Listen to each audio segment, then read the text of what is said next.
2020 pour qu'on puisse quand même donner quelque chose. Donc, entre 20 et 30 millions, la personne a 200 000. Entre 30 et 50 millions, la personne a 400 000. Entre 50 millions et 100 millions, la personne a 1 million. À 600 000, quelque chose comme ça. Maintenant, au-delà de 100 millions, c'est 1 million. Cela, je l'ai dit doucement. Il m'a demandé, j'ai dit non, ça fait, tu n'auras pas un grand bonus, tu auras 800 000. Alléluia. Alors, si c'était VIP, ça devait faire 4 millions. Alors, comment on va réfléchir? Il me dit, bon, moi, je préfère Claudette. Je veux dire, je vois qu'elle est calme. J'ai dit, c'est une bonne personne, il n'y a pas de problème.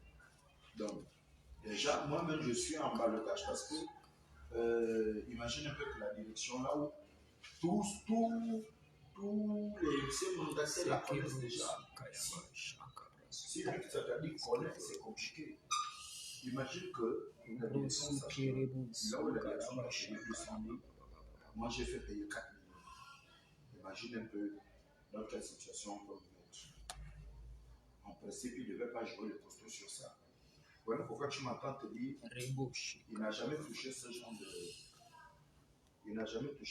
de montant. Alors, shalom, shalom, bien-aimé.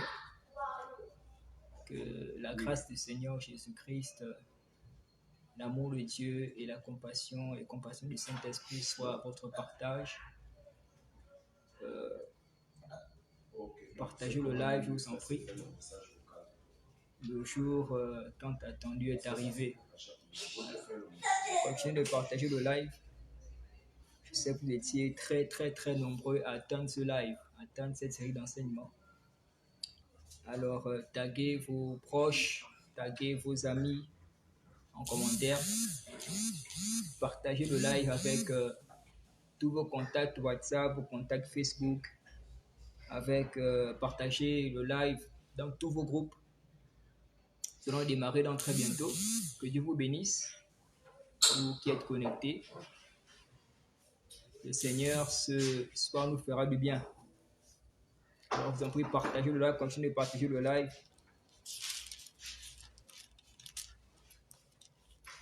Partagez le live, taguez vos amis, vos connaissances. Partagez le live dans tous vos groupes. Alors, nous débutons aujourd'hui notre série d'enseignements sur l'eschatologie. Série d'enseignements qui est très importante et beaucoup de personnes étaient dans l'impatience. Partagez le live, je vous en supplie. Que Dieu vous bénisse, vous qui êtes connectés. Alléluia. Allez. Alors, mon frère Yohan, bonsoir à toi. Je vais très bien, merci. Freddy, bonsoir à toi. Que Dieu te bénisse. Alors, continuez à partager le live, bien-aimé.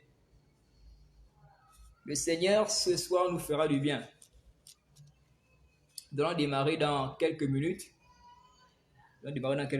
Mais pour l'instant, continuez à partager le live, taguez tous vos amis. Sakarabra shekete broska. Riboshkete briskande reboska terebroska. Kazaba zekezeboza. Ribroskuskete bres. Ribroshkarabaskete rebroska. Ribrosku ribashkarabaskete rebroska. Kazebro, zukezebre, kaze karabashkerebro, sukatabayanda. Ribro sokotobosh karabraska. Continue de partager le live. Yohan Obumi. Que Dieu te bénisse, mon frère. Partage le live avec tous tes contacts, Facebook, dans tous tes groupes. Freddy, j'aimerais également que tu fasses la même chose. Et en faisant cela, que le Seigneur vous bénisse au nom suprême de Jésus-Christ.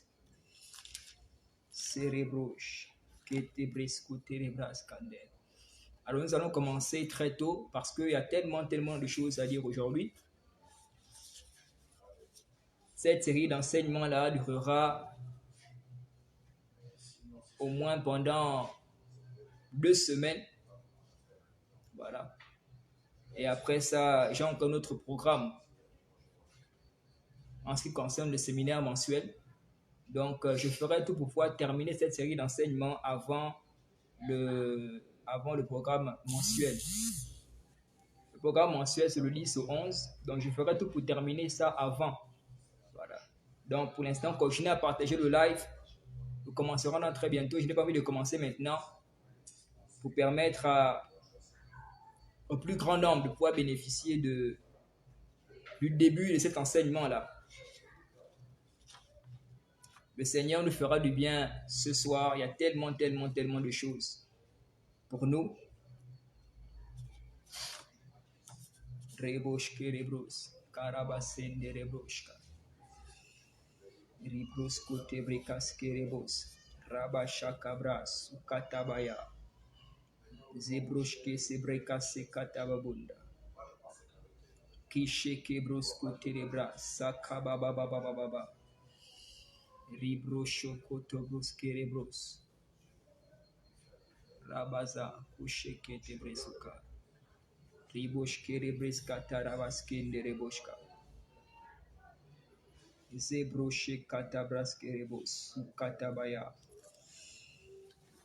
Ko zebra, zakabaya, zeketebros, kuterebosh karababunda. Partagez, continuez à partager le live. On commencera donc très bientôt. Je laisse l'opportunité à aux autres de pouvoir de s'abonner. Je laisse l'opportunité aux autres de nous rejoindre. Et pendant ce temps, continuez également à partager le live. Continuez à partager le live. Invitez tous vos proches. On démarrera dans quelques minutes seulement. On démarrera dans 4 minutes. Il est 21h06. Donc, à 21h10, on va démarrer notre série d'enseignement. Donc, continuez à partager le live, bien-aimés.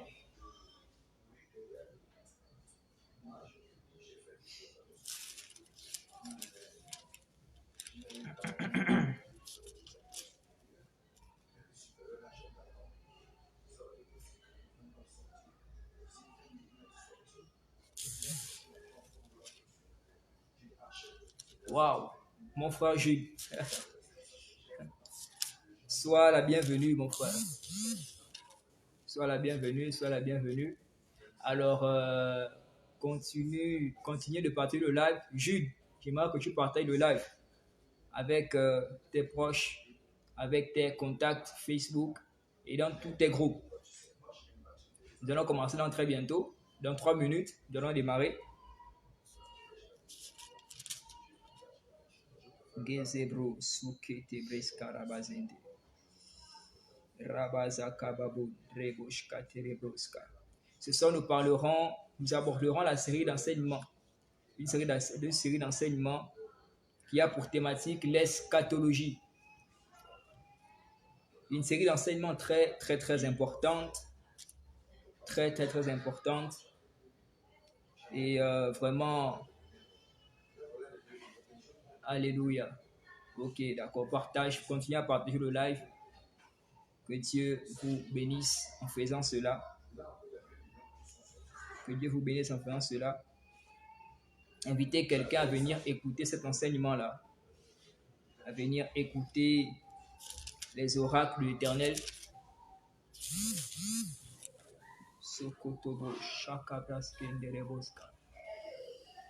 Alors, dans 2 minutes, on va démarrer. Gloire à Dieu. On est déjà à 7. Gloire à Dieu, gloire à Dieu. On peut atteindre 10 personnes. 9 déjà, gloire à Dieu. Continuez à partager le live, on est déjà à 9. Continuez à partager le live. Que Dieu vous bénisse. Vous tous qui êtes connectés. Bonsoir à tous. J'espère que vous portez tous bien par la grâce de notre Seigneur Jésus-Christ.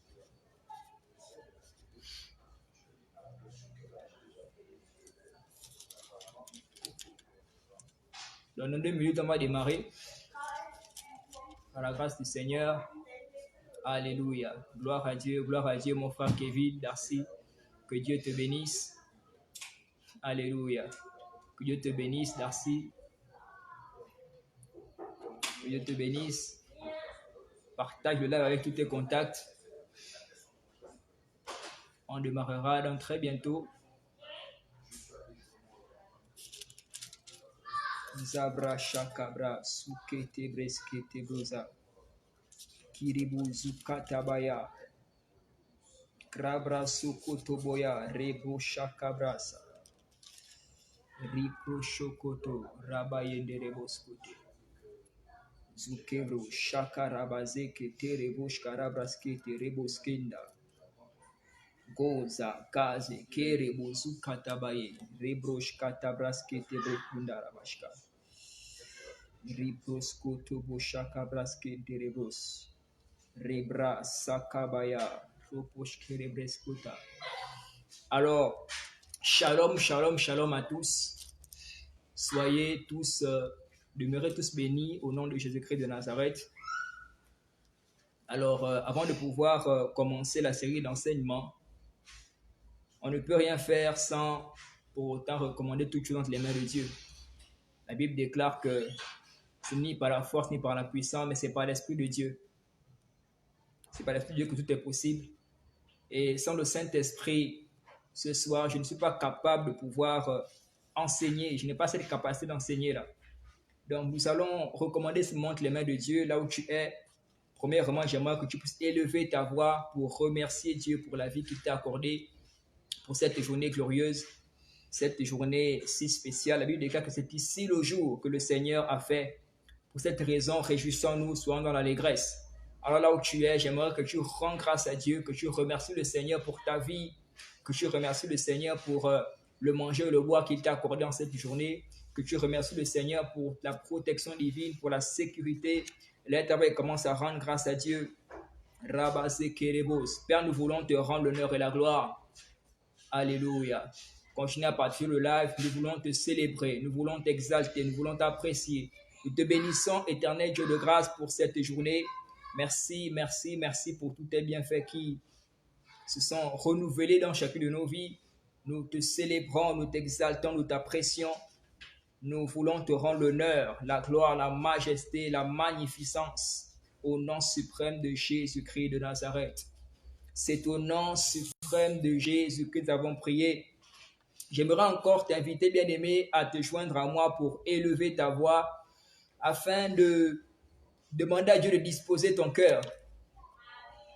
Que Dieu puisse disposer ton cœur afin que tu puisses recevoir véritablement la parole de Dieu. Que ton cœur soit semblable à une terre fertile, à une terre bien disposée, afin que la parole de Dieu qui est la semence puisse trouver une plateforme favorable, puisse trouver un cœur disposé. Et là, tu commence à prier pour ton cœur. Commence à prier pour ton cœur. Demande à Dieu de disposer ton cœur.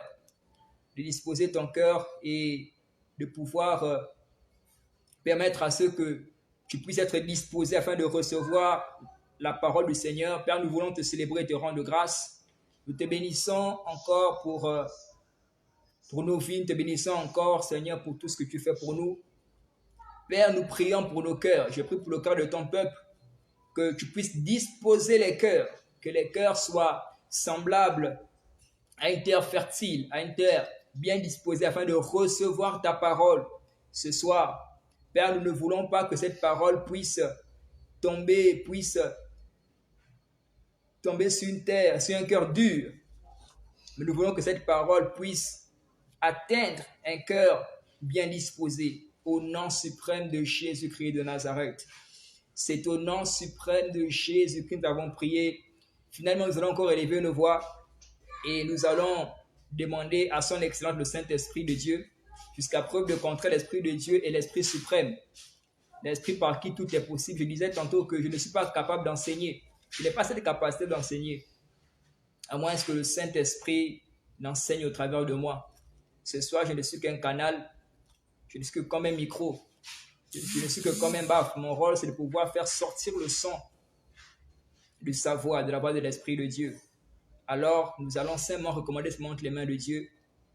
Et nous allons lui au Saint-Esprit de prendre la prééminence de ces moments, que la chair se taise et que lui seul puisse être élevé et qu'il parle au nom de Jésus-Christ de Nazareth. Quand l'Esprit de Dieu parle, toute personne se tait. Alors, élevons nos voix et commençons à recommander seulement les mains de Dieu. Demandons à l'Esprit de Dieu de venir nous conduire, de nous diriger. Saint-Esprit de Dieu, toi qui es l'Esprit par qui tout est possible, l'Esprit de vérité, l'Esprit de grâce, l'Esprit de faveur, nous te prions de venir prendre le plein contrôle de ces moments, de venir nous assister durant toute cette série d'enseignements. Viens prendre le contrôle de l'atmosphère, que nous puissions vivre, nous puissions, durant toute cette série d'enseignements, que nous puissions être dans l'atmosphère céleste, au nom suprême de Jésus, que la chair se taise et que toi seul sois élevé, que je puisse régresser et que je croisse, que l'homme appelé Jude soit effacé totalement et que toi seul tu puisses paraître au nom suprême de Jésus-Christ de Nazareth. Prends le contrôle de cette série d'enseignements, prends le contrôle de tout ce qui sera dit, que la capacité d'enseigner me soit accordée. Saint-Esprit, je ne suis pas capable de pouvoir enseigner. Je ne suis capable de rien. S'il te plaît, viens prendre le contrôle de toutes choses. Viens nous diriger, viens nous conduire au nom suprême de Jésus-Christ de Nazareth. Et nous disons Amen. Alléluia. J'aimerais que tu tagues, que tu écrives en commentaire Amen. Alors, soyez tous les bienvenus à cette série d'enseignements. Cette série d'enseignements qui beaucoup m'ont contacté entre-temps. Beaucoup étaient impatients. Beaucoup voulaient déjà que ce jour, s'il y avait possibilité de précipiter même les jours, beaucoup de personnes auraient fait cela. Donc, que le Seigneur vous bénisse. Avant de pouvoir commencer cette série d'enseignements, j'aimerais d'abord prodiguer des éloges à l'Éternel. J'aimerais prodiguer des actions de grâce à Dieu parce que c'est un jour spécial pour moi aujourd'hui. C'est beaucoup le savent. Il y a beaucoup qui m'ont souhaité joyeux anniversaire. Je tiens aussi à vous remercier. Merci beaucoup pour toutes les personnes qui m'ont souhaité joyeux anniversaire. Merci pour toutes les personnes qui le feront aussi après. Merci pour toutes les personnes qui le font. Maintenant, que Dieu vous bénisse. Comme vous avez célébré avec moi, je prie que vous puissiez être célébrés, toujours célébrés au nom suprême de Jésus-Christ de Nazareth. Donc, pour la petite histoire, je suis le produit de la grâce de Dieu simplement. Alors, le frère qui est devant vous, qui parle, je suis vraiment le produit de la grâce de Dieu. J'ai donné mon témoignage pour toutes les personnes qui ont mon compte WhatsApp. J'ai partagé mon témoignage et je suis né le 30 mai 1999 dans des conditions difficiles, des conditions compliquées. Je suis né à 500 grammes, à 900 grammes autant pour moi. Je n'avais même pas 1 kilo. Voilà, donc je suis vraiment le produit de la grâce de Dieu. Hein? Je suis né prématuré. Beaucoup ne me considéraient même pas comme étant un enfant normal. Mais Dieu a fait grâce. Donc je suis vraiment le produit de la grâce de Dieu. Je suis vraiment reconnaissant à l'Éternel pour cela. Donc le nom de Dieu soit béni. Alléluia. Je vous en prie, asseyez-vous confortablement maintenant. Nous allons démarrer notre série d'enseignements. Je ne sais pas là où tu es certainement dans ta chambre, tu es certainement au salon, tu es certainement, je ne sais pas, dans ta voiture. J'aimerais que tu t'asseyes confortablement et que tu prennes ton cahier et ton stylo pour noter. Ce soir, je ne vais pas prêcher, ce n'est pas une prédication, c'est un enseignement.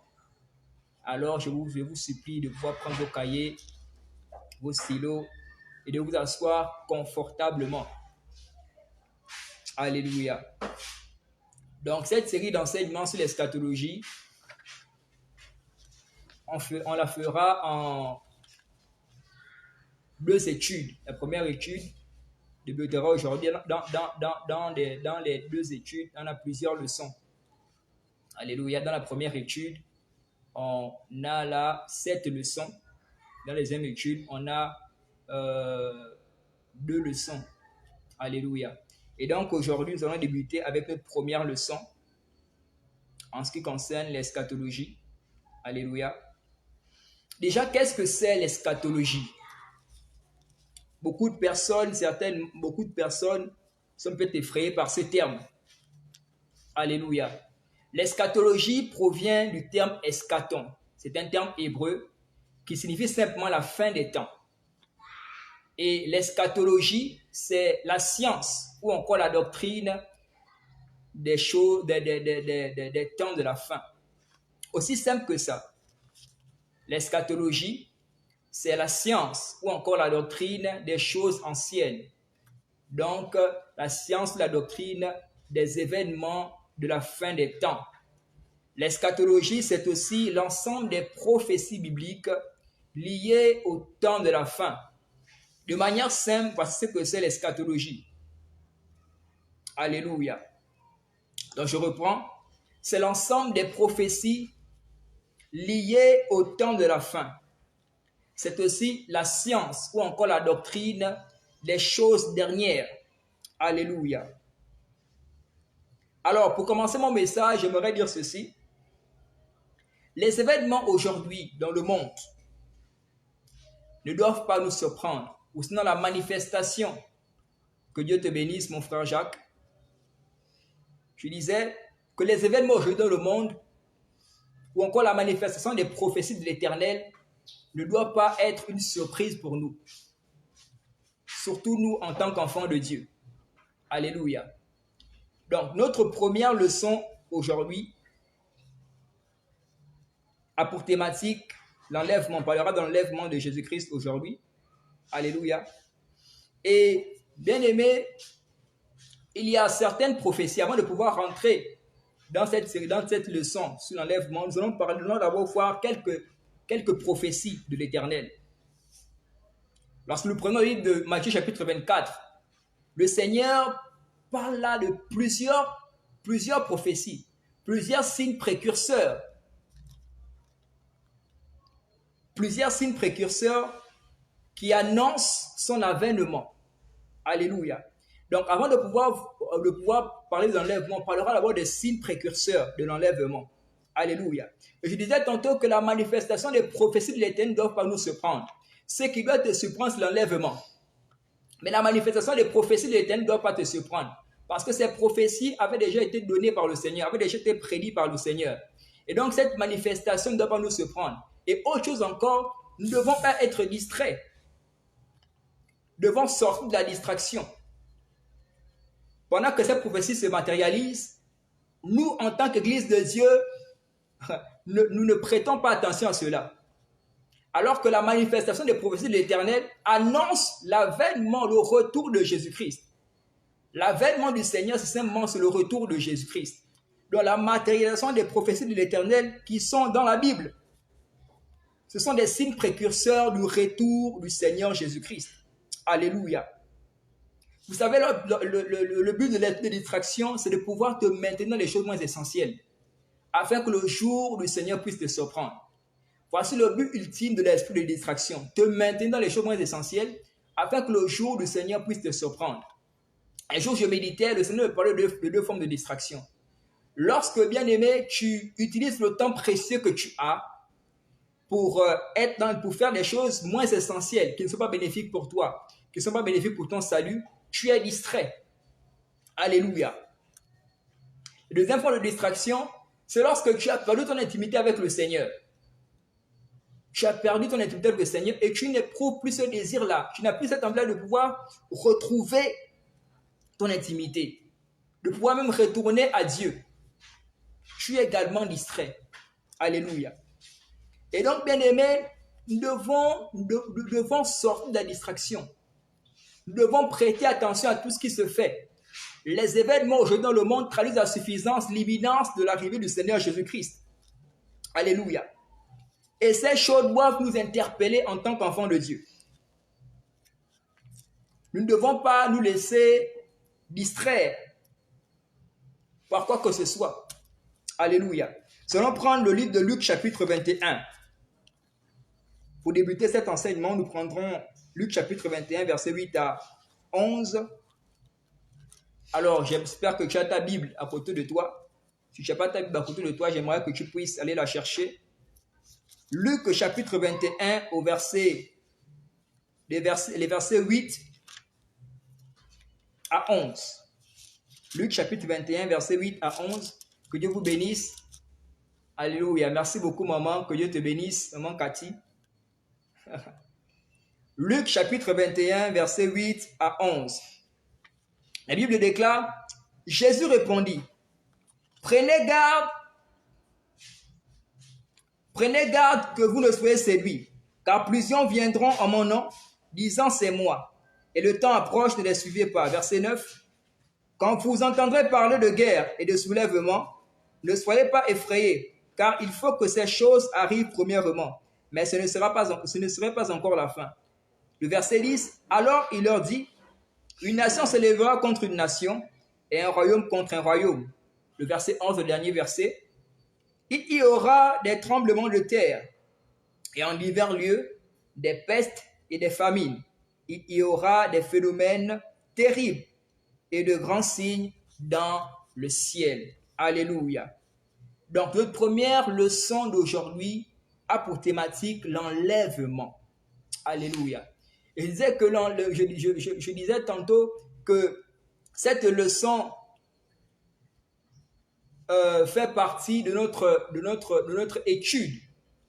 On va, durant toute cette série d'enseignements, on verra deux études. Étude 1, la première phase de l'avènement de Christ. L'étude 2, la seconde phase de l'avènement de Christ. Et dans chaque étude, on a plusieurs leçons. Donc aujourd'hui, on va voir la première leçon de la première étude qui a pour thématique l'enlèvement. Alléluia. Bien-aimé, j'aimerais déjà te dire ceci. C'est que, contrairement à ce que beaucoup disent et croient, le Seigneur Jésus-Christ est à la porte. Le retour du Seigneur Jésus-Christ, est imminent. Alléluia. Aujourd'hui, la venue de Jésus-Christ, pour beaucoup, cela est devenu comme une blague. Aujourd'hui, lorsque tu dis à quelqu'un que non, mais attends-moi là, j'arrive, attends-moi. Il a dit, tu lui dis attends, je reviens bientôt. Il dit non, le retour de Jésus-Christ est là.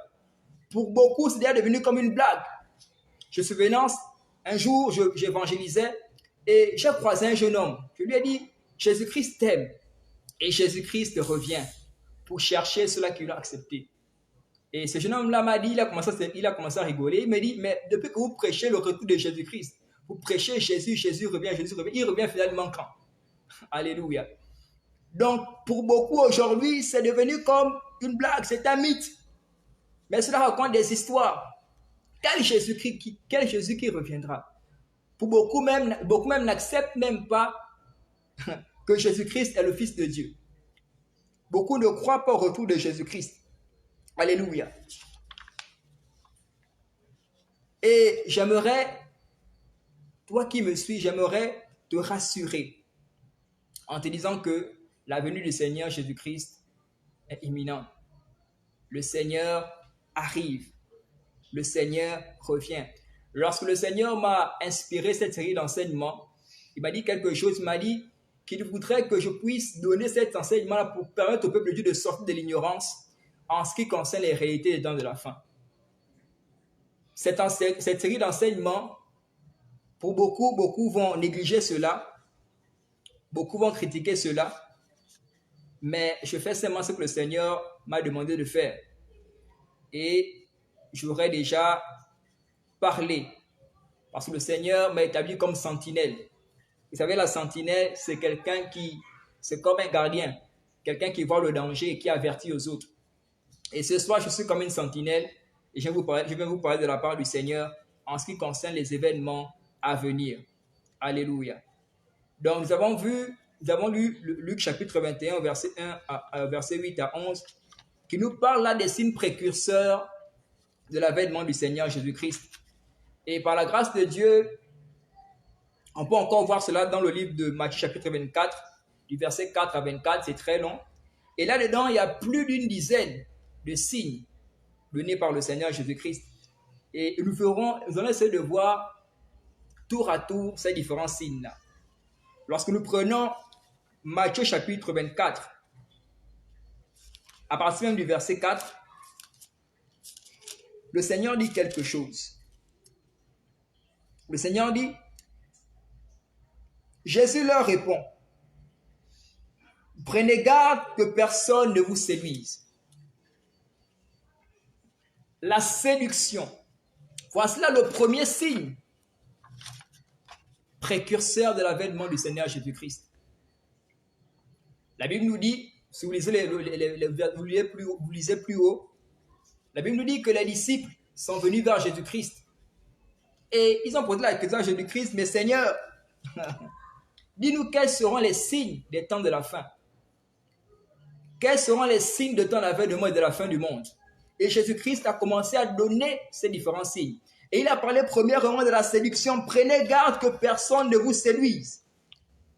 La séduction, c'est le fait de se laisser attirer, de se laisser appâter par quelque chose ou par quelqu'un. Aujourd'hui, il y a beaucoup de distractions, beaucoup de fausses doctrines qui sont là pour séduire les gens, pour séduire le peuple de Dieu. Alléluia. Et pendant que je faisais des recherches, j'ai découvert quelque chose, et je ne suis pas le seul. On voit ça sur les réseaux sociaux. En Côte d'Ivoire, là-bas, il y a un certain, un homme, on l'appelle Jésus de Baoulé.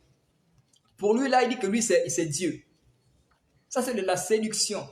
C'est de la fausse doctrine. Vous savez bien aimer pour connaître une fausse doctrine. Pour connaître une fausse doctrine, c'est très simple. Toute doctrine qui ne confesse pas Jésus-Christ comme étant le Fils de Dieu est une fausse doctrine. Toute doctrine qui ne reconnaît pas l'action du Saint-Esprit de Dieu est une fausse doctrine. Alléluia. Et aujourd'hui, il y a tellement de séduction pour emmener beaucoup de personnes, pour attirer beaucoup de personnes à la perdition. Également au Bénin, il y a une dame là-bas, elle, on l'appelle, c'est quoi là? On l'appelle Dagbo. C'est une femme, elle dit qu'elle c'est Dieu. Toutes ces choses constituent les faux, c'est la séduction. C'est pour séduire le peuple. Aujourd'hui, on voit beaucoup de serviteurs, en griffe, serviteurs de Dieu, qui font des choses ignobles pour pervertir le peuple. Aujourd'hui, il y a beaucoup de prédicateurs, beaucoup de personnes qui font des choses abominables pour séduire le plus grand nombre. Et j'ai suivi une vidéo durant mes recherches d'un homme au Nigeria. Lui prêche, il dit non, Jésus-Christ revient. Et il a dit non, il prépare le peuple de Dieu. Il a demandé à ce que chaque personne apporte une certaine somme d'argent parce que pour aller au ciel là-bas, il faut un passeport. Donc, les fidèles doivent apporter une certaine somme d'argent pour permettre à ce que ces personnes-là puissent aller au ciel quand Jésus-Christ reviendra. Et il a construit un grand bâtiment. Les fidèles sont là-bas. Il dit non, on attend le Seigneur Jésus-Christ ici. Toutes ces choses, c'est de la séduction. Jésus dit, prenez garde que personne ne vous séduise. Alléluia. Séduire également par le monde et par toutes ces convoitises. Voilà pourquoi au début je disais, faisons très attention. Ne soyons pas distraits. Alléluia. La Bible est dans le livre de Jean, chapitre 1, verset 15, que n'aimez pas le monde, ni les choses qui sont dans le monde. Celui qui aime ces choses, l'amour de Dieu n'est pas en lui. Et le monde, ce n'est pas le monde physique que nous connaissons là. Le monde, c'est un système de pensée. C'est une manière de réfléchir. C'est une manière de se comporter, une manière même de s'habiller. Régi par 3 éléments principaux. La convoitise des yeux, la convoitise de la chair et l'orgueil de la vie. Voici les 3 éléments qui régissent le monde. Alléluia. Et beaucoup se laissent appâter, se laissent attirer par le monde et par toutes ces convoitises. Romains chapitre 12, verset 2 déclare que ne vous conformez pas au siècle présent, ne suivez pas le train de ce monde. Alléluia. Jésus a dit, prenez garde que personne ne vous séduise par des fausses doctrines, par quoi que ce soit. Prenez garde que personne ne vous séduise. L'objectif ici, c'est de pouvoir te faire perdre ton salut. Mais sachez que le salut n'est pas un acquis. Le salut, c'est un don. Lorsqu'on te donne quelque chose, Rien ne garantit que tu ne vas pas perdre cette chose-là si tu ne la gardes pas bien. Rien ne garantit que cette chose-là restera avec toi si tu ne la préserves pas. Et le salut n'est pas un acquis. Le salut, c'est un don. Et nous devons veiller sur notre salut. Que rien ni personne ne puisse t'arracher ton salut.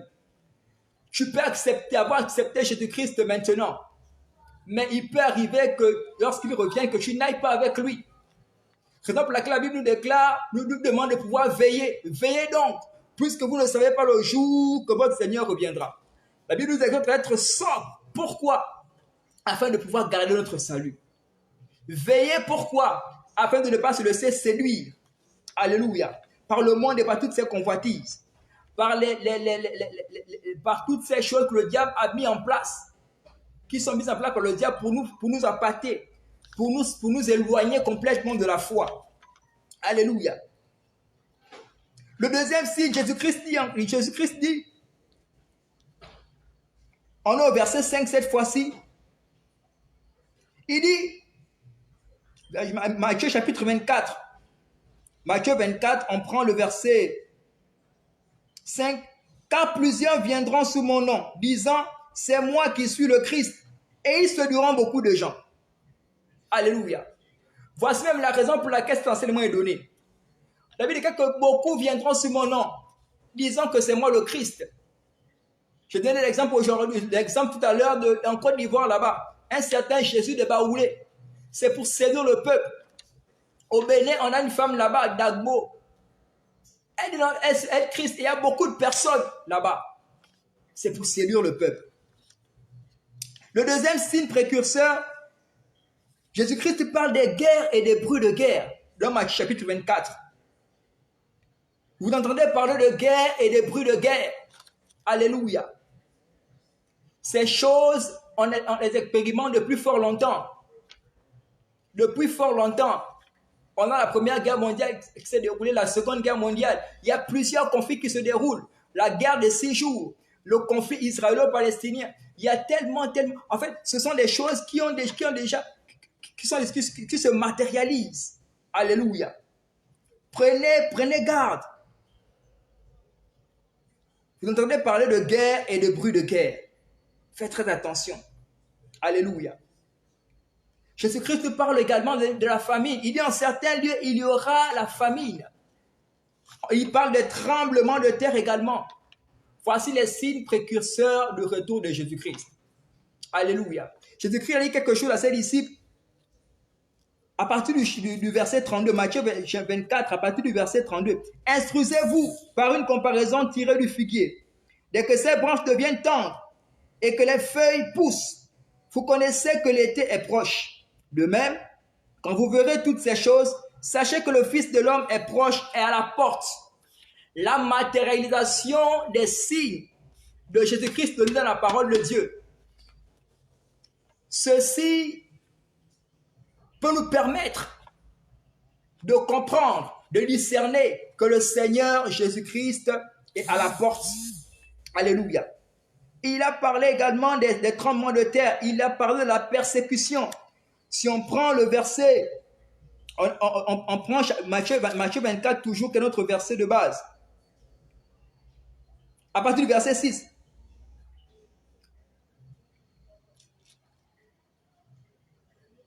Prenons le verset, on va prendre le verset 9.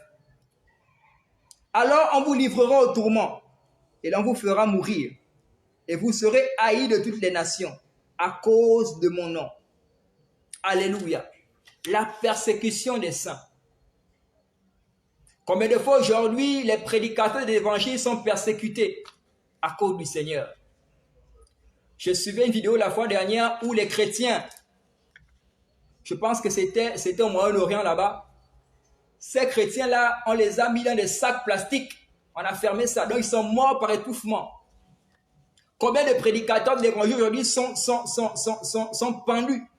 Combien de prédicateurs aujourd'hui, les prédicateurs de l'évangile aujourd'hui meurent de manière horrible? Et souvenez-vous, bien aimés, les disciples, eux-mêmes, n'ont pas eu une bonne mort. D'autres ont été sciés. D'autres sont morts on les a mis dans de l'eau chaude, de l'eau bouillante. D'autres ont été pendus. Alléluia, la persécution des saints. Et Jésus-Christ a dit quelque chose, il a dit, si le monde vous hait, sachez le monde m'a également haï. Donc si on avait de la haine, le monde avait de la haine pour Jésus-Christ, ce qui est sûr, c'est que comme nous appartenons à Jésus-Christ, nous serons également persécutés. Alléluia. La haine parmi les frères, à partir du verset 10, la haine et la trahison parmi les frères. Ceci est le 6e signe du Seigneur Jésus-Christ, les signes précurseurs. Le verset 10 dit, alors aussi plusieurs succomberont et se trahiront et se haïront les uns les autres. Alléluia. À cause de la persécution. La Bible dit que beaucoup succomberont. Il y aura la haine parmi les frères. Il y aura des trahisons parmi les frères. Le frère chrétien avec qui je marche, avec qui je mange, avec qui je dors, à cause de la persécution, il y aura beaucoup de trahisons. À cause des persécutions, l'amour du plus grand homme ne sera plus là. Alléluia. Prenez garde à toutes ces choses. Ceci constitue les signes précurseurs de l'avènement du Seigneur Jésus-Christ. Alléluia.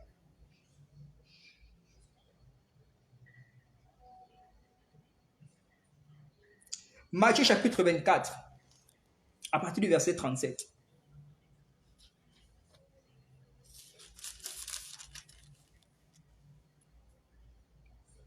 La Bible déclare, « Ce qui arriva du temps de Noé arrivera de même à l'avènement du Fils de l'homme.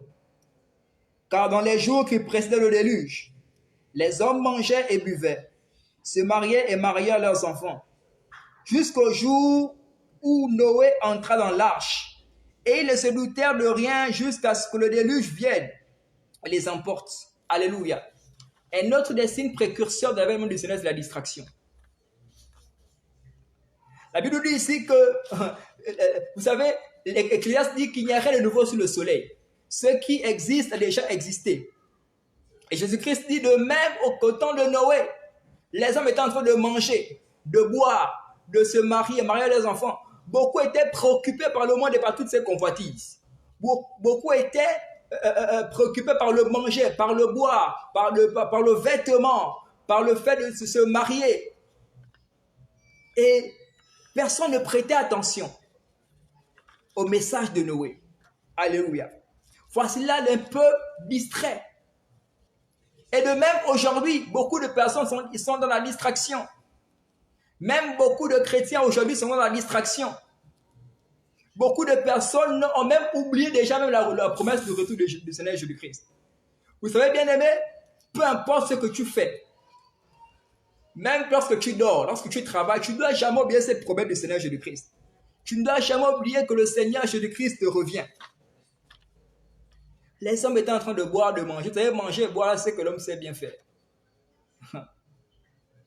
Les hommes étaient en train de manger et de boire et personne ne prêtait attention au message de Noé. Et vous savez, lorsqu'on parle dans Genèse chapitre 6, pour mieux comprendre ce qui s'est passé au temps de Noé, on verra là-bas qu'il y avait la corruption. La corruption était à son comble. Il y avait beaucoup de méchanceté.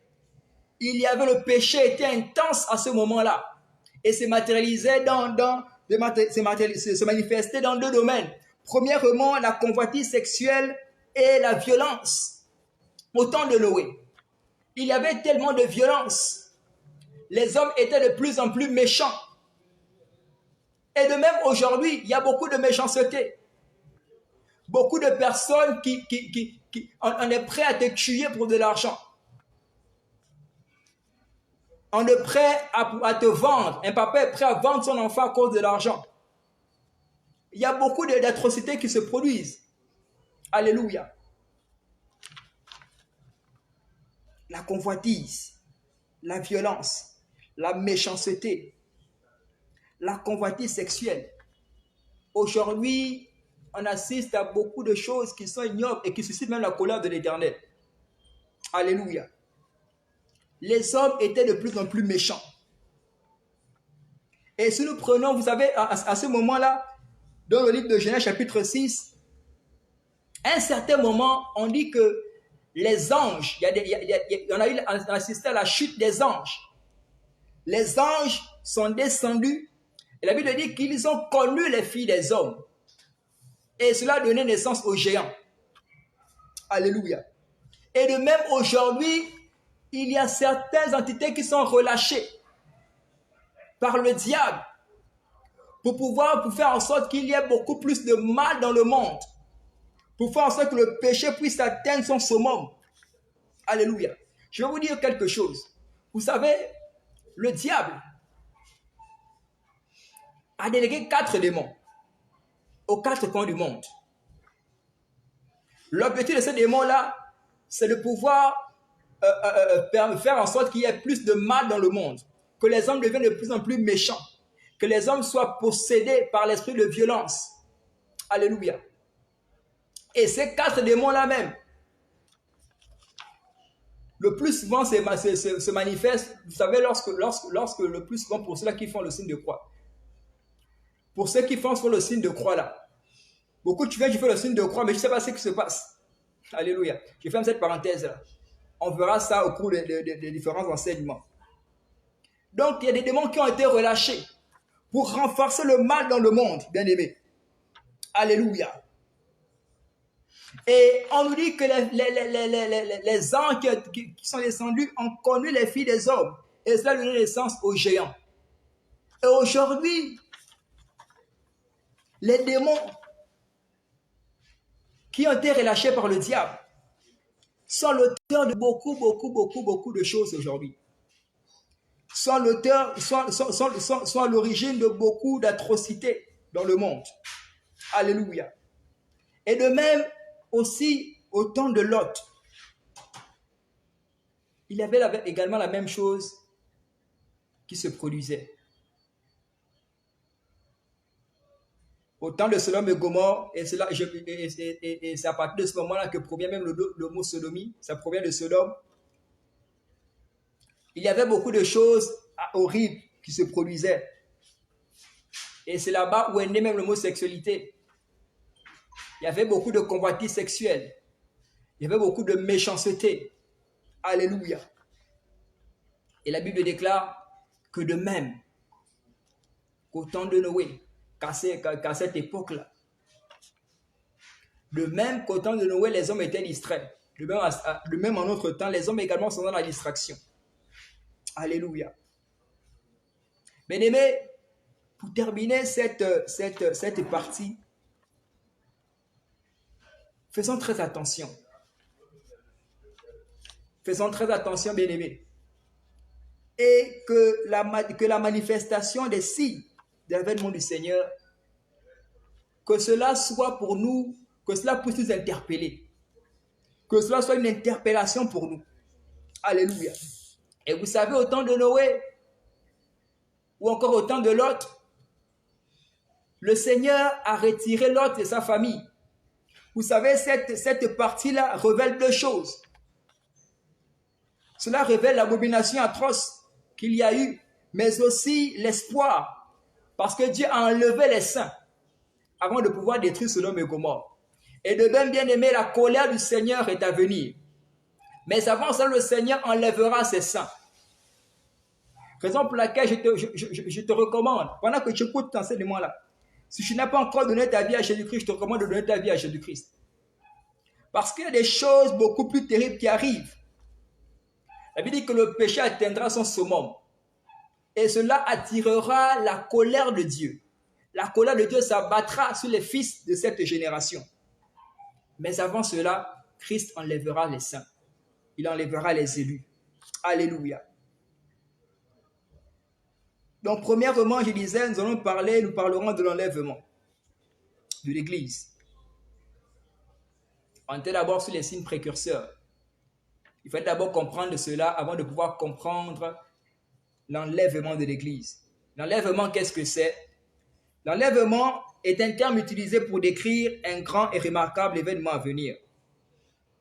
L'enlèvement, c'est la prise ou encore la disparition soudaine des saints et des saints fidèles sur la terre pour rencontrer le Seigneur Jésus-Christ dans les airs. Voici ce que c'est l'enlèvement. L'enlèvement, c'est la prise soudaine ou encore c'est la disparition des saints.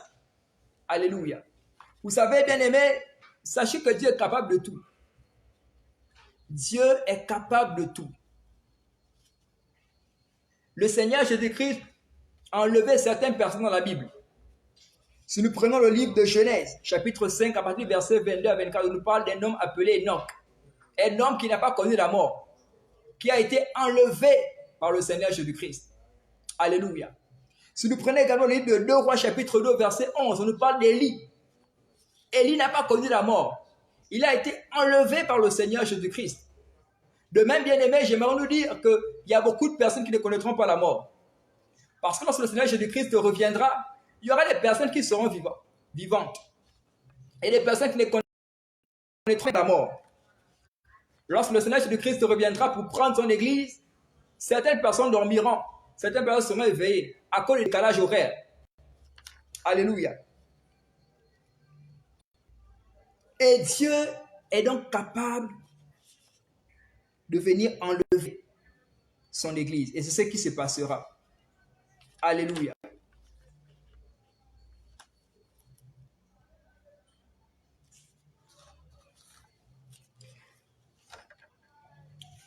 Durant l'enlèvement de l'église, il y aura plusieurs événements qui se produiront. Il y aura plusieurs choses qui vont se passer durant l'avènement du Seigneur Jésus-Christ. Et comme je disais, lorsque le Seigneur m'a demandé de donner cette série d'enseignements, il m'a dit que ce pourra permettre au peuple de Dieu de sortir de l'ignorance en ce qui concerne la réalité des temps de la fin. Alléluia. Et donc, bien aimé, beaucoup de personnes ont déjà entendu que Jésus-Christ revient. Beaucoup ont entendu parler d'enlèvement. Beaucoup ne connaissent pas ce qui se passera. Il y a plusieurs choses qui seront à l'ordre du jour. Il y a plusieurs choses qui vont se passer. Il y a plusieurs événements qui vont se dérouler durant l'enlèvement. Et il sied à toute personne de pouvoir connaître ce qui se passera durant cette période, durant ce moment-là. Alléluia. Si nous prenons le livre de 1 Thessaloniciens chapitre 4, à partir du verset 16, 1 Thessaloniciens, on prend 1 Thessaloniciens chapitre 4, à partir du verset 16. La Bible déclare, « Car le Seigneur lui-même, un signal donné à la voix d'un archange, au son de la trompette de Dieu. » Alléluia. Car le Seigneur lui-même. Mais la première chose que nous devons savoir, c'est que lorsque le Seigneur Jésus-Christ reviendra, il viendra lui-même. Il n'enverra pas un ange. Ce ne sera pas un ange qui viendra. Le Seigneur Jésus-Christ viendra lui-même. Il viendra lui-même venir chercher son église. Nous ferons Jésus-Christ tel qu'il est. Le Jésus-Christ pour qui tu as tant prêché. Le Jésus-Christ pour qui j'ai tant prêché. Ce jour-là, nous le verrons lui-même. Il viendra dans sa gloire pour prendre lui-même son église. Pour aller la présenter à son Père, qui est Dieu. Vous savez, Jésus-Christ est déjà venu. Vous savez, l'église constitue l'épouse de Jésus-Christ. Et Jésus est déjà venu doter l'église. Jésus-Christ a doté son église lorsqu'il est venu et qu'il a donné sa vie. Ceci constitue la dot de l'église. Et il viendra pour prendre maintenant cette église-là, pour aller la présenter à son Père qui est Dieu. L'histoire de l'église et de Jésus-Christ, c'est comme un homme qui a épousé sa femme et qui dit, « Ah, ma femme, je vais un peu, pour un certain moment, je vais un peu aller chercher la vie. Je vais un peu aller chercher les verts pâturages. Et lorsque je vais trouver le mieux vivre là, je viendrai te prendre.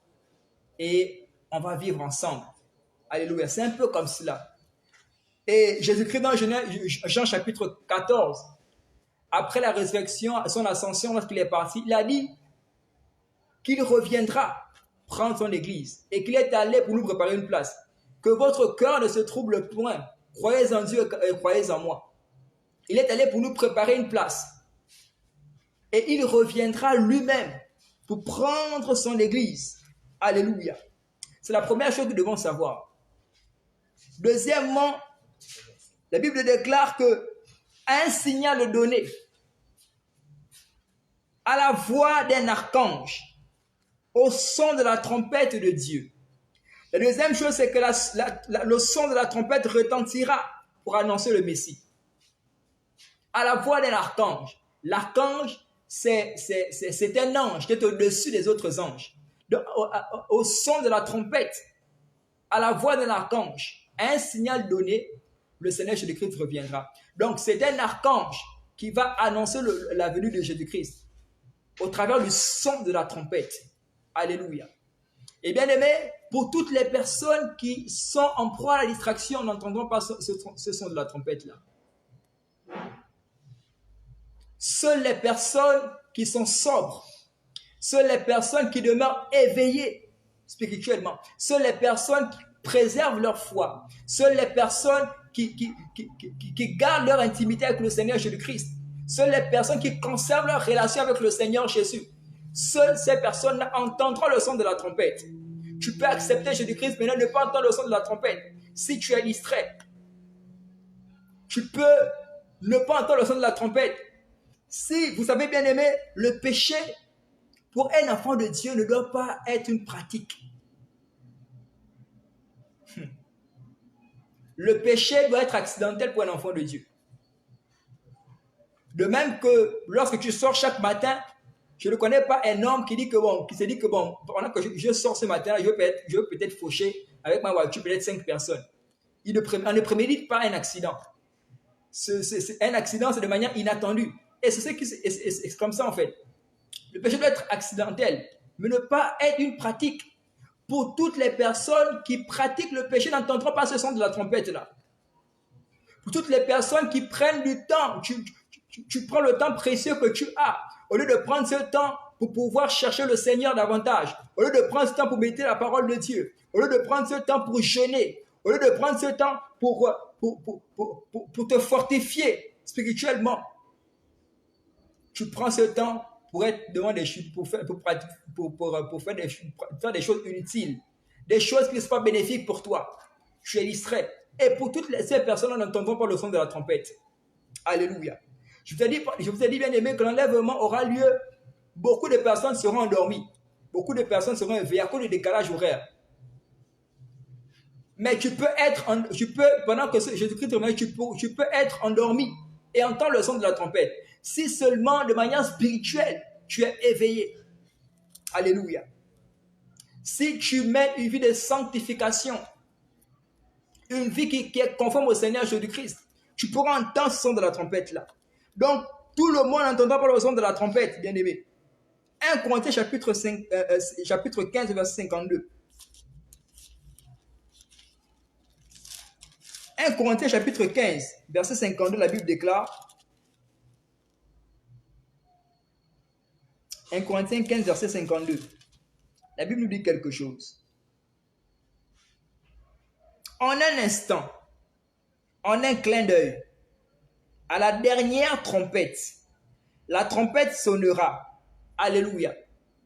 Donc le Seigneur Jésus-Christ reviendra au son de la trompette. Alléluia. Et seules les personnes qui sont éveillées de manière spirituelle, seules les personnes qui veillent sur leur intimité, seules les personnes qui se conservent pures pour entendre ce son de la trompette, seules les personnes qui ne se laissent pas être en proie à la distraction entendront ce son de la trompette. Alléluia. Troisièmement, bien-aimé, lors de l'enlèvement, la Bible dit que les morts en Christ ressusciteront premièrement. Dans notre passage de 1 Corinthiens chapitre 15, au verset 52, la Bible déclare: et les morts ressusciteront incorruptibles, et nous serons changés. Et si nous repartons dans 1 Thessaloniciens chapitre 4, verset 16, on nous dit la même chose. Les morts en Christ ressusciteront premièrement. Alléluia. On parle des morts en Christ. Bien-aimés, ces personnes, les morts en Christ sont des personnes qui ont accepté Jésus-Christ et qui, lorsque la mort est venue les trouver, étaient toujours dans la foi. Parce qu'il peut arriver que tu acceptes Jésus-Christ maintenant. Vous savez, la mort est imprévisible. La mort peut venir à n'importe quel moment. La mort peut arriver maintenant là. Tu as accepté Jésus-Christ, tu as prêché pour le Seigneur, tu as fait tellement de choses pour le Seigneur, mais il peut arriver qu'à un certain moment, tu tombes. Il peut arriver qu'à un certain moment, tu sois rétrograde. Et si la mort est dans cette condition-là, sache que lorsque le Seigneur Jésus-Christ reviendra, tu ne vas pas ressusciter. Ce ne sont pas tous les morts qui ressusciteront lors de la venue du Seigneur Jésus-Christ. On parle des morts en Christ. Donc les personnes qui, lorsque la mort est venue, ces personnes qui étaient toujours dans la foi. Voici ces personnes qui seront ressuscitées. Tout le monde n'entendra, tous les morts ne vont pas ressusciter. Les morts en Christ vont ressusciter. Et on nous dit que ces morts-là vont ressusciter et seront incorruptibles. Les morts qui ressusciteront n'auront plus ce corps physique que nous avons. Ils auront un corps incorruptible, un corps glorieux, un corps qui ne vieillit pas, un corps semblable à Jésus. Vous savez, Jésus-Christ n'est pas venu seulement pour la restauration de l'âme. Non, pour le salut de l'âme. Il est venu également pour le salut du corps. Parce que nous serons changés. Nous aurons un corps glorieux, un corps qui ne peut pas vieillir, un corps jeune. Eh bien, aimé, vous croyez que Jésus-Christ est vieux, ou encore Dieu, celui qui dirige l'univers, est vieux? Non, Dieu n'est pas vieux. Parce qu'au ciel, là-bas, il n'y a pas de vieillesse. Le corps que nous aurons, ce ne sera pas un corps qui pourra encore contracter la maladie.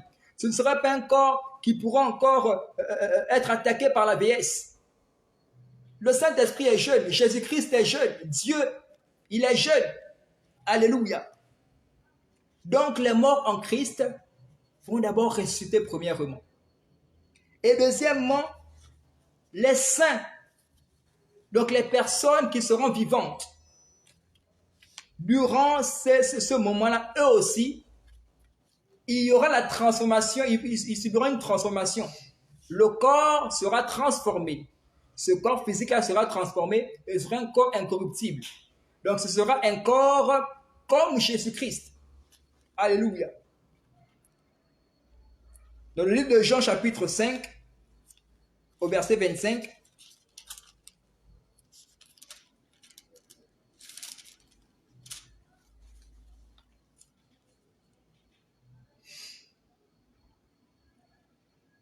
Jean chapitre 5, verset 25, et nous pouvons aussi prendre toujours 1 Corinthiens chapitre 15. On va prendre cette fois-ci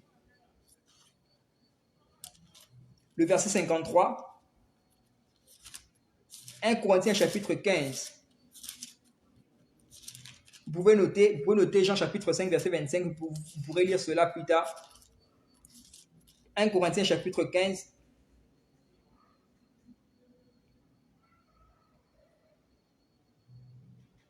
Voilà, au verset 53.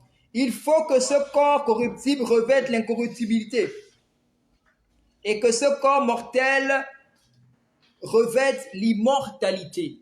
Alléluia. Le corps que nous aurons ne sera plus un corps mortel. Vous savez, ce corps est corrompu à cause du péché. La Bible dit que le salaire du péché, c'est la mort. Donc, du fait que ce corps est corrompu par le péché. C'est la raison pour laquelle ce corps, c'est la raison pour laquelle nous pouvons mourir. Et lorsque tu meurs, le corps là repart, est enterré. Alléluia. Donc, bien aimés, les morts en Christ ressusciteront premièrement, et par la suite, les saints vivants. Donc, les personnes qui seront vivants. Voilà pourquoi il dit que beaucoup de personnes ne connaîtront pas la mort lorsque Jésus-Christ sera le retour.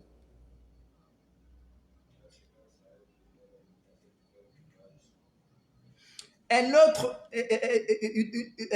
autre point, le retour du Seigneur Jésus-Christ sera de manière inattendue. Alléluia. De manière inattendue.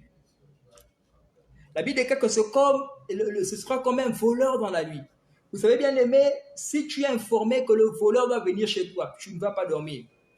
Il y a beaucoup là qui vont même attendre le voleur avec une machette.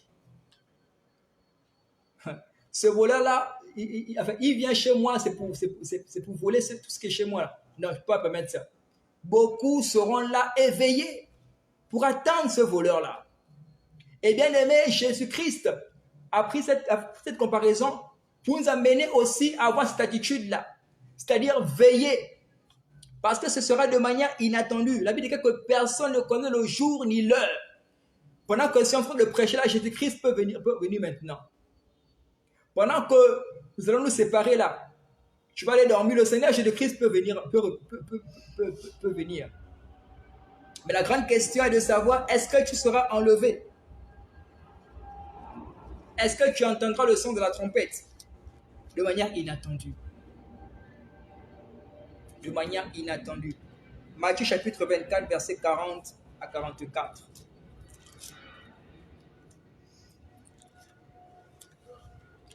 Matthieu chapitre 24, verset 40 à 44. La Bible nous dit, « Alors de deux hommes qui seront dans un champ, l'un sera pris et l'autre laissé. De deux femmes qui moudront à la meule, l'une sera prise et l'autre laissée. Veillez donc, puisque vous ne savez pas quel jour votre Seigneur viendra. Sachez-le bien, si le maître de la maison savait à quelle veille de la nuit le voleur va venir, il veillerait et ne laisserait pas percer sa maison. C'est pourquoi vous aussi, tenez-vous prêts, car le Fils de l'homme viendra à l'heure où vous n'y penserez pas. » Alléluia. À l'heure où vous n'y penserez pas. Voilà pourquoi tu dois faire très attention à ta manière de te comporter, à ta manière de vivre. Tu dois vivre en fait, tout le temps, tu dois te dire que le Seigneur peut venir à n'importe quel moment. Tu dois être prêt. Ne permets à rien ni personne de te séparer de l'amour de Jésus-Christ. Ne permets à rien ni personne comment je vais dire, ne permets à rien ni personne de te faire perdre ton intimité avec le Seigneur. La Bible déclare qu'en ce jour-là, beaucoup diront, Seigneur, Seigneur, n'avons-nous pas fait ceci en ton nom, n'avons-nous pas fait ceci en ton nom. Il va clairement leur dire que non, je ne vous connais pas. Et bien là, pour que Jésus-Christ puisse dire ça là, faites très attention. Et ce sera de manière inattendue et ce sera de manière... la Bible déclare que ce sera comme l'éclair. Faisons très attention. Tu prêches l'évangile, tu sers le Seigneur, c'est une très bonne chose. Mais préserve ta foi. Beaucoup, Jésus-Christ a dit qu'il dira beaucoup, je ne vous connais pas. Pourquoi? Parce que beaucoup viennent à l'église mais n'ont pas une relation avec le Seigneur Jésus-Christ, ne connaissent pas le Seigneur. Cherche à davantage connaître le Seigneur Jésus-Christ. Cherche à avoir ta relation avec le Seigneur et préserver cette relation avec le Seigneur parce que le Seigneur reviendra de manière inattendue. Tenez donc ferme. Tenez-vous prêts. L'avènement du Seigneur aura lieu, la Bible dit que ce sera en un clin d'œil. Ce sera comme l'éclair, de manière rapide. Dans le verset 40, alors de deux hommes qui seront dans un champ, l'un sera pris et l'autre laissé. De deux personnes, de deux femmes qui moudront à la meule, l'une sera prise et l'autre laissée. Alléluia. Vous pouvez être à deux dans une chambre, vous dormez ensemble. Le mari et la femme sont à deux dans une chambre. Le matin, tu te réveilles comme ça, tu constates que ta femme n'est plus à côté de toi. Ta femme est enlevée. Vous pouvez tous vous suivez un film ensemble. Après, vous vous séparez, bon, bonne nuit, bonne nuit. Instamment, tu te réveilles le matin, tu constates que les enfants ne sont plus là, les enfants sont partis, les enfants ont été enlevés. Tu verras simplement les vêtements. Alléluia. Parce que lors de la transformation, ce ne sera pas ces vêtements-là qui iront là-bas. Ces vêtements que nous avons là. Faisons très attention, bien-aimés. Le Seigneur Jésus-Christ peut revenir à n'importe quel moment et ce sera de manière inattendue. Alléluia. Pour terminer cette leçon, pourquoi l'enlèvement? Et pourquoi l'enlèvement aura-t-il lieu? Nous avons vu premièrement les différents événements qui se dérouleront lors du retour de Jésus. Maintenant, pourquoi l'enlèvement? Bien-aimé, la première chose que tu dois savoir, c'est que l'enlèvement aura lieu pour ressusciter les justes de tout âge d'entre les morts. Pour ressusciter tous les justes, dont les justes sont les saints, les personnes qui ont accepté Jésus-Christ. Toutes ces personnes seront ressuscitées. Depuis même l'époque d'Abraham, l'époque de Moïse, tous ces hommes-là qui sont partis avant nous, qui ont accepté Jésus-Christ, toutes ces personnes vont ressusciter. Vous savez, lorsque tu meurs, lorsque tu es chrétien, tu ne vas pas directement au paradis. Lorsque tu meurs, tu vas dans un endroit qu'on appelle le sein d'Abraham. C'est un endroit de repos. C'est un endroit où tu vas là-bas pour te reposer en attendant le retour de Jésus. C'est lorsque le Seigneur Jésus-Christ viendra que tu vas ressusciter avec un corps glorieux. Et c'est ce corps-là, qui te permettra maintenant de pouvoir avoir accès au ciel. Parce que Jésus-Christ revient prendre l'Église pour permettre à l'Église de pouvoir maintenant aller à la demeure éternelle. Donc, bien aimé, premièrement, c'est pour ressusciter les justes de tout âge d'entre les morts. La deuxième chose, c'est pour enlever les saints du monde avant la tribulation. Quelque chose que j'ai omis de dire, c'est que lorsque Jésus-Christ, après que Jésus-Christ aurait pris son Église, il y aurait un chaos sur la terre. La colère de Dieu s'abattra. Alléluia. Il y aurait un chaos sur la terre qu'on appelle la grande tribulation. On parlera de cela demain par la grâce du Seigneur. Et donc, c'est pour enlever l'Église, pour que l'Église ne puisse pas prendre part à la grande tribulation, à la colère du Seigneur. De même que Dieu, avant de pouvoir détruire Sodome et Gomorrhe, a enlevé Lot et sa famille. De même, le Seigneur va enlever l'Église, pour que l'Église ne puisse pas prendre part à la grande tribulation. La raison pour laquelle l'enlèvement aura lieu, c'est pour que Jésus-Christ puisse présenter à lui-même, puisse présenter une église sans tache ni ride devant son Père. Alléluia. Nous verrons Dieu, oui, mais nous serons avec Jésus. Jésus-Christ va nous présenter à Dieu. C'est la raison pour laquelle la Bible déclare que si nous avons honte de lui sur la terre, il aura aussi honte de nous devant son Père. Parce qu'il va nous présenter devant son Père. Voici l'église pour laquelle je suis allé sacrifier. L'église pour qui j'ai subi. Il va nous présenter devant son Père qui est Dieu. Nous pouvons prendre Éphésiens chapitre 5, verset 27. On a également Jean chapitre 14, verset 1 à 3. Pourquoi l'enlèvement aura lieu? Pour transformer ou changer les corps de tous les saints fidèles, de la mortalité à l'immortalité. Bien aimés, souvenons-nous que le but de Dieu lorsqu'il nous a créés, ce n'était pas qu'on puisse mourir, c'est que l'homme puisse vivre éternellement. Mais c'est le péché qui a fait en sorte que que l'homme puisse connaître maintenant la mort, parce que le salaire du péché c'est la mort. La conséquence du péché c'est la mort. Le fait que l'homme ait péché, à partir de ce moment-là, la mort est entrée et la mort s'est installée. Donc, le Seigneur va transformer le corps des hommes, un corps incorruptible, un corps immortel. Alléluia. C'est la raison pour laquelle l'enlèvement aura lieu. Pour que Dieu puisse transformer les saints, puisse changer les corps. Je disais que le Seigneur de Jésus-Christ n'est pas seulement venu pour le salut de l'âme, il est aussi venu pour le salut du corps. Alléluia. Pour que nous ne puissions plus être en proie à la mort. Il viendra également pour rassembler les saints au festin des noces de l'agneau. On parlera beaucoup plus en détail des festins des noces de l'agneau. Les festins des noces de l'agneau, c'est la célébration, on va dire la célébration de mariage entre Christ et l'Église. Les noces de l'agneau. Les noces, c'est le mariage entre Christ et l'Église. Et vous savez, lorsque Jésus-Christ viendra nous chercher, nous serons au ciel pour deux événements, ou pour deux buts. Premièrement, nous irons au ciel pour le tribunal de Christ. On parlera de cela. Et deuxièmement, pour les noces de l'agneau. Donc, Jésus-Christ va nous présenter à son Père qui est Dieu. Et il y aura la célébration des noces de l'agneau. Alléluia.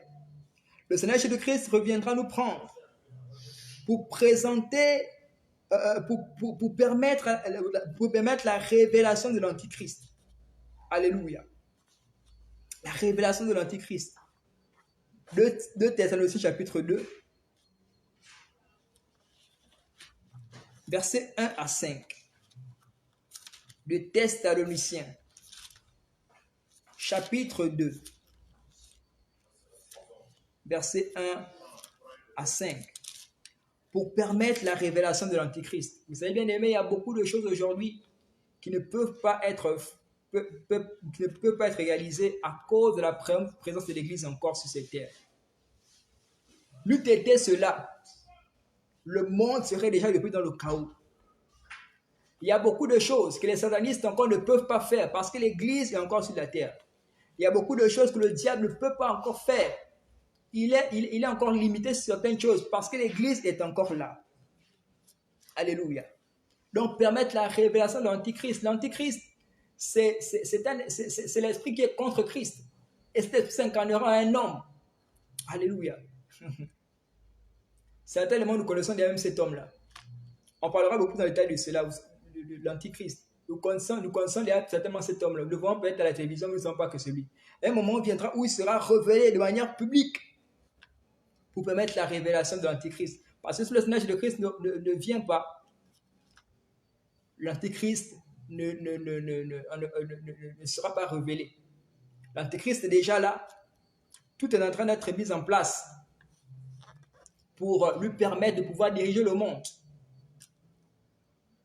Mais pour qu'il soit révélé, il faudrait d'abord que l'Église puisse être enlevée. Voici les différentes raisons pour lesquelles l'enlèvement du Seigneur, l'enlèvement aura lieu. Alléluia.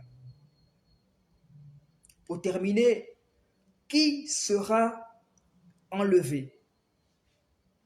Là est la grande question. Qui sera enlevé? Quelles sont les qualifications? Qui prendra part à l'enlèvement? Qui sera enlevé? Premièrement, bien-aimés, ceux qui seront en Christ lors de son avènement. Alléluia. Ceux qui seront en Christ lors de son avènement. Voici les personnes qui seront enlevées. Voilà pourquoi il faudrait tenir ferme, bien-aimés. Il y a certainement beaucoup de séduction. Il y a la distraction qui est là, mais nous ne sommes pas distraits. Parce que je disais tantôt que l'esprit, le but de cet esprit, c'est de pouvoir t'amener, de pouvoir capturer ton attention sur les choses moins essentielles, afin que le jour du Seigneur puisse te surprendre. Et si le jour du Seigneur arrive et que tu es distrait, les autres partiront et toi tu vas rester. Donc bien aimé, ceux qui sont en Christ, ceux qui seront toujours, ceux-là qui auront préservé leur foi, ceux-là qui garderont leur foi, qui garderont leur intimité avec le Seigneur. Voici les personnes qui seront enlevées. Bien-aimés, qui sera enlevé? Ceux qui désirent ardemment son avènement. Alléluia. Tite chapitre 2, à partir du verset 13. Tite chapitre 2, verset 13. Nous pouvons aussi prendre Philippiens chapitre 3, verset 20. On va lire Tite. Titre chapitre 2. Chapitre 2, à partir du verset 13.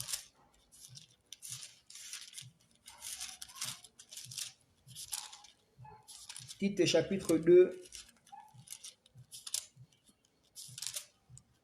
verset 13. Ceux qui attendent, qui désirent ardemment son avènement.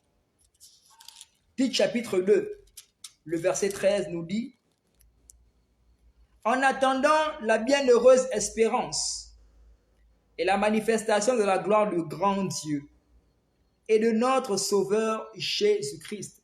Voici les personnes, catégorie de personnes qui seront enlevées, ceux qui attendent impatiemment, ardemment l'arrivée du Seigneur Jésus-Christ. Un moment viendra où beaucoup de personnes perdront la foi. Beaucoup de personnes qui prêchent même le retour de Jésus-Christ cesseront de croire que Jésus-Christ va encore venir. Beaucoup de personnes ne croiront plus à cette promesse du Seigneur. Alléluia. Mais j'aimerais te dire, peu importe ce qui arrive, crois toujours que le Seigneur Jésus-Christ viendra. Et ce désir-là, ce désir ardent en toi. Alléluia. Voici les personnes qui seront enlevées. Qui sera enlevé? Ceux qui aiment le Seigneur de tout leur cœur. Ceux qui aiment le Seigneur de tout leur cœur. 1 Jean chapitre 2, verset 15, nous avons lu: n'aimez pas le monde, les choses qui sont dans le monde. Celui qui aime ces choses, l'amour de Dieu n'est point en lui. Tu ne peux pas aimer Dieu avec un cœur partagé. Un côté, c'est le monde, l'amour du monde. Un côté, c'est l'amour de Dieu. Non. Ton cœur doit être totalement dédié à Dieu. Doit être totalement consacré au Seigneur. Ceux qui aiment le Seigneur de tout leur cœur. Aujourd'hui, beaucoup de personnes vont même à l'église, mais n'ont pas d'amour pour le Seigneur. Beaucoup sont le service, mais ne le font pas par amour, à cause de l'amour du Seigneur. Alléluia. Ceux qui seront enlevés, c'est ceux qui aiment le Seigneur de tout leur cœur. Ceux qui servent le Seigneur de tout leur cœur. Ceux qui font les affaires du royaume de tout leur cœur. Philippiens chapitre 3, verset 7 à 10. Philippiens 3, chapitre 7 à 10, la Bible nous dit: mais ces choses qui étaient pour moi des gains, je les ai regardées comme une perte à cause de Christ. Et même je regarde toutes ces choses comme une perte à cause de l'excellence de la connaissance de Jésus-Christ, mon Seigneur, pour lequel j'ai renoncé à tout. Bien-aimé, l'amour te pousse à renoncer à certaines choses. Ici, c'est l'apôtre Paul qui parle. Il dit que ces choses qui étaient pour lui des gains, il a accepté de les perdre à cause de Jésus-Christ. Les choses sur lesquelles tu es encore attaché là, tu es encore attaché à ces choses parce que l'amour de Dieu n'est pas encore totalement en toi. Si tu aimes le Seigneur réellement, il y a certaines choses que tu dois laisser. Il y a certains privilèges là, certaines choses que tu aimes, que tu dois pouvoir laisser à cause de Christ. Et il dit au verset 9, et d'être trouvé en lui, non avec ma justice, celle qui vient de la loi, mais avec celle qui s'obtient par la foi en Christ, la justice qui vient de Dieu par la foi. Ceux qui aiment le Seigneur de tout leur cœur. Par la suite, qui sera enlevé? Ceux qui ont la citoyenneté céleste. Alléluia. Jésus-Christ ne peut pas venir chercher quelqu'un qui n'est pas à lui. Il ne peut pas venir chercher quelqu'un qui ne lui appartient pas. La Bible déclare que pour nous, qui avons accepté Jésus-Christ, nous sommes dans le monde, mais nous ne sommes pas du monde. Nous sommes des pèlerins.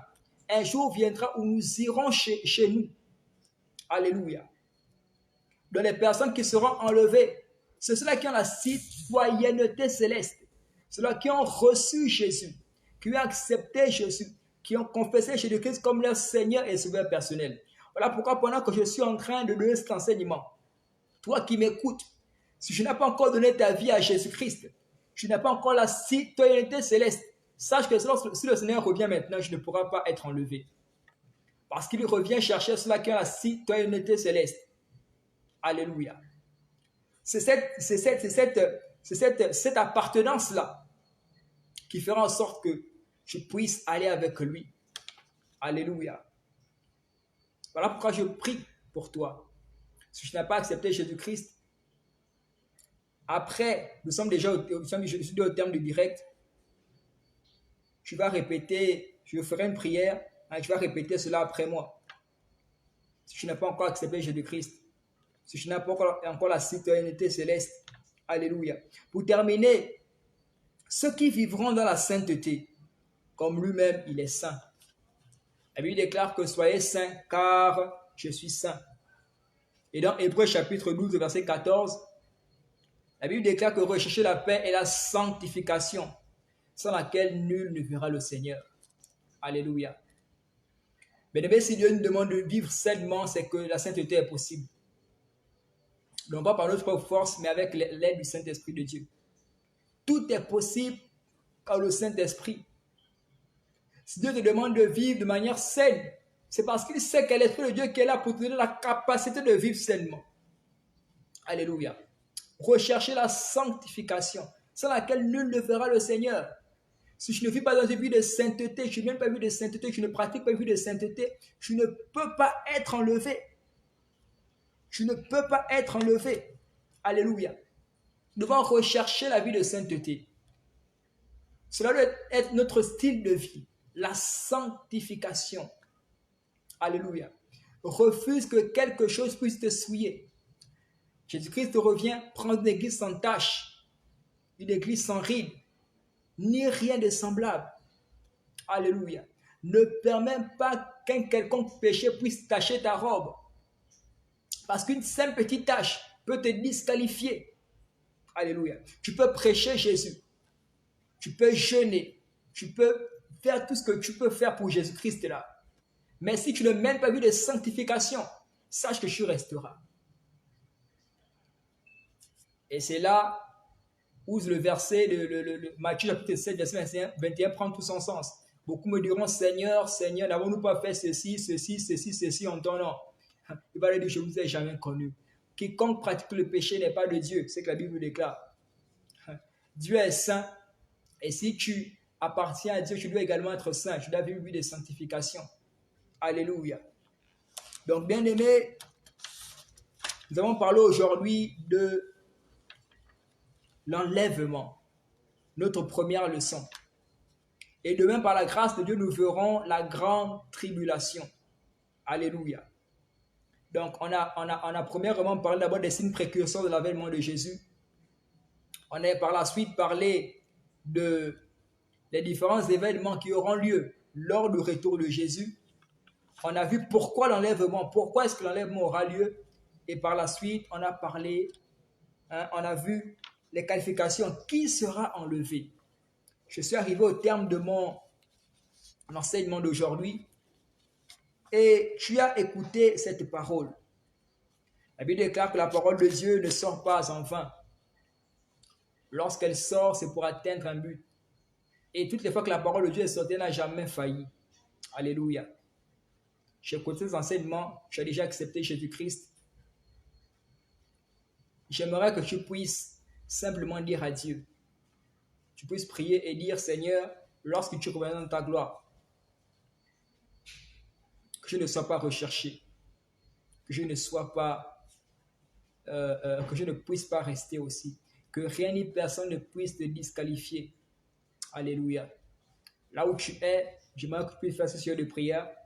Seigneur Jésus, lorsque tu reviendras dans ta gloire pour prendre ton église, que je ne sois pas recherché, que je ne sois pas rejeté, que rien ne puisse me disqualifier.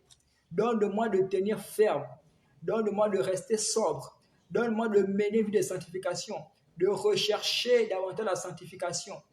Donne-moi la grâce de t'aimer davantage, que mon corps soit totalement consacré à toi. Et est-ce que vous faites ce sujet de prière? Là, nous voulons te célébrer et te rendre grâce.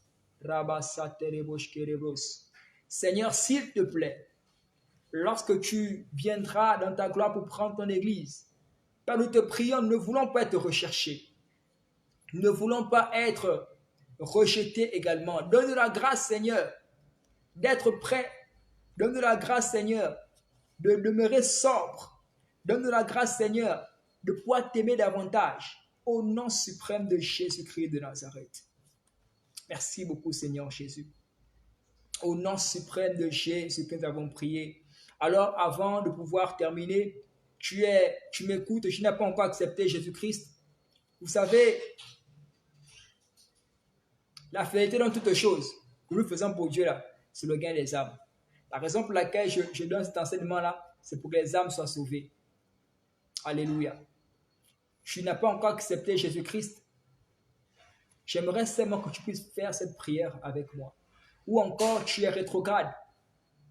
Tu as déjà accepté Jésus, mais tu as perdu ton intimité avec le Seigneur. Tu es rétrograde. Tu as rétrogradé dans la foi. J'aimerais également que tu puisses prier avec moi. La Bible déclare dans le livre je pense que c'est Marc. On parle là du fils prodigue. Un jeune homme qui avait un papa qui avait beaucoup de biens. Son papa avait beaucoup de biens, il était avec son frère. Et à un certain moment, il a dit à son père, papa, je suis déjà grand, donne-moi ma part d'héritage. Parce que je ne veux plus vivre avec toi. Je veux déjà mon indépendance, je veux partir. Donne-moi ma part d'héritage. Le père a donné au fils la part d'héritage. Il est allé et il a mal utilisé ce qui lui a été donné.